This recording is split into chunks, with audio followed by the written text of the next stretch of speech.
ஜெய் ஸ்ரீ மாத்ரே நமக. ஜெய் குருதத், ஜெய் குரு பரசுராம். நமஸ்காரம். நான் கரூர்லேருந்து வல்சலா பண்ணிக்க பிரசன்ன ஜோதிடர். இன்றைக்கி நம்ம சகட யோகத்தை பற்றி பார்க்க போகிறோங்க. இந்த சகட யோகம்னா என்னென்னா, யோகம் அப்படின்னு சொல்கிறத வச்சுட்டு நீங்கள் யோகம் சூப்பர் அப்படிலாம் நினச்சிடாதீங்க.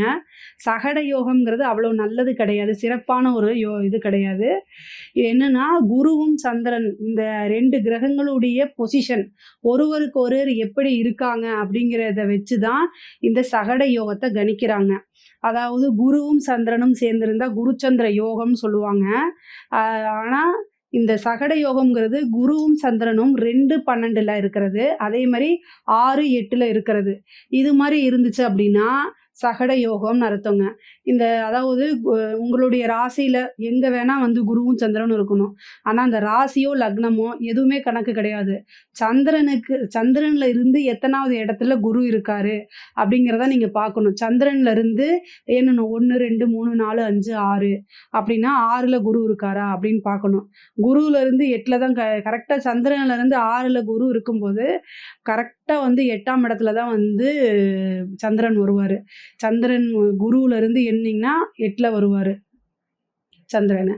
இது எப்படி அப்படின்னா, இந்த சகட யோகம்ங்கிறது எக்கனாமிக்கல். சகடம் யோகம்னா இந்த சக்கரம் மாதிரி நம்மளோட வாழ்க்கையில் டெவலப் ஆகி முன்னேறி வருவோம், மறுபடியும் அதே பொசிஷனுக்கு கீழே வந்துடுவோம்.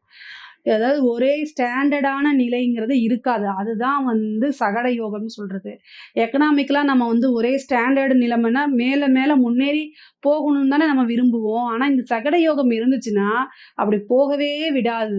என்னன்னா மேலே போவோம், அப்புறம் மறுபடியும் கீழே வந்துடுவோம். கீழே கஷ்டப்பட்டு மறுபடியும் மேலே ஏறுவோம், திரும்ப கீழே வருவோம். இப்படியே போராடி போராடி வாழ்க்கையே வெறுத்து போயிடும் இந்த சகட யோகம் இருந்துச்சுன்னா. இந்த சகட யோகம் யாருக்கெல்லாம் இருக்குன்னு நான் பரிகாரம் சொல்கிறேன். பட் ஆனால் இது மாதிரி இருக்கான்னு உங்களுக்கு செக் பண்ணிக்கோங்க. இந்த 2-12ங்கிறது கூட ஒரு பாதி வயசு வரைக்கும் போராட்டமாக இருக்கும், அதுக்கப்புறம் மீண்டு வந்துடுறாங்க. ஆனால் இந்த 6-8 இருக்குதுன்னு வச்சுக்கோங்களேன், பெரிய ஹை லெவலில் இருக்கவங்களாம் டக்குன்னு கீழே வந்துடுறாங்க. அதே மாதிரி கீழேருந்து மறுபடியும் முன்னேறி போகிறாங்க, திரும்ப மறுபடியும் அதே மாதிரி.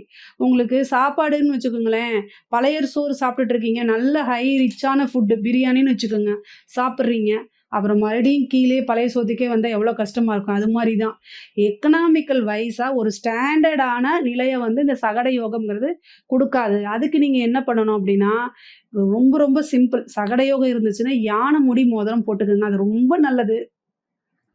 யானை முடி மோதிரம் போட முடியல அப்படின்னா யானைக்கிட்ட ஆசீர்வாதம் வாங்குங்க, அது ரொம்ப நல்லது. குருவுக்கும் சந்திரனுக்கும் 6-8, குருவும் சந்திரனும் 6-8-12 இருந்தாலோ, அது ஒரு 2-12 இருந்தாலோ 6-8 இருந்தாலோ சகட யோகம். இதுக்கு நீங்கள் என்ன பண்ணணும், யானை முடி மோதிரம் போடுறது ஃபஸ்ட்டு பரிகாரம். அப்படி இல்லை எக்கனாமிக்கலாக உங்களுக்கு இன்னும் டெவலப்மெண்ட் கிடைக்கணும், யானை முடி மோதிரம் போட்டுட்டு யானை முடி என்ன செய்யணும், பர்ஸில் உங்களுடைய பர்ஸ் இருக்குல்ல, பணம் வச்சுருப்பீங்களே அந்த பர்ஸில் யானை முடியை வச்சுக்கிறது ரொம்ப நல்லது. அப்படி இல்லை அப்படின்னா நீங்கள் என்ன பண்ணணும், யானைக்கிட்ட ஆசீர்வாதம் வாங்கிக்கணும். வியாழக்கிழமை ஒவ்வொரு வியாழக்கிழமையும் யானைக்கிட்ட போய் ஆசீர்வாதம் வாங்கணும். யானைக்கு மண்டை வெல்லம் சொல்லுவோம்ல, அந்த உருண்டை வெல்லம் சொல்லுவோம்ல, வெல்லம் கொடுத்து ஆசீர்வாதம் வாங்குங்க. எப்போல்லாம் முடியுதோ யானைக்கு சேவகம் செய்யலாம். யானைக்கிட்ட ஆசீர்வாதம் வாங்குறது இதுக்கு ரொம்ப மிகப்பெரிய பரிகாரம். அதே மாதிரி கஜலட்சுமி வழிபாடு பண்ணுங்க.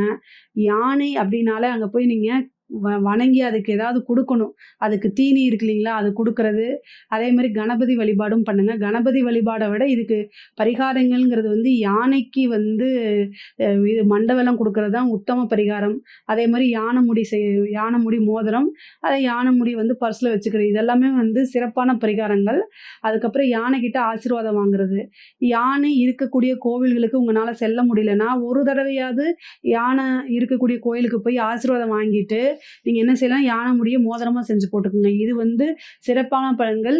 இது 6-8-12 இருக்கவங்களுக்கு நல்லா வேலை செய்யும். யானை முடி போட்டுக்கிட்டிங்கன்னா நல்ல வேலை செய்யும்.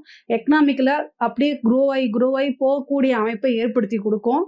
இதில் ஏதாவது உங்களுக்கு சந்தேகங்கள் இருக்குது அப்படின்னா கமெண்ட்ஸில் கேளுங்க, நான் கண்டிப்பாக ஆன்சர் பண்ணுறேன். நம்மளுடைய சேனலை லைக் பண்ணுங்கள், ஷேர் பண்ணுங்கள், சப்ஸ்கிரைப் பண்ணுங்கள். நன்றி, வணக்கம்.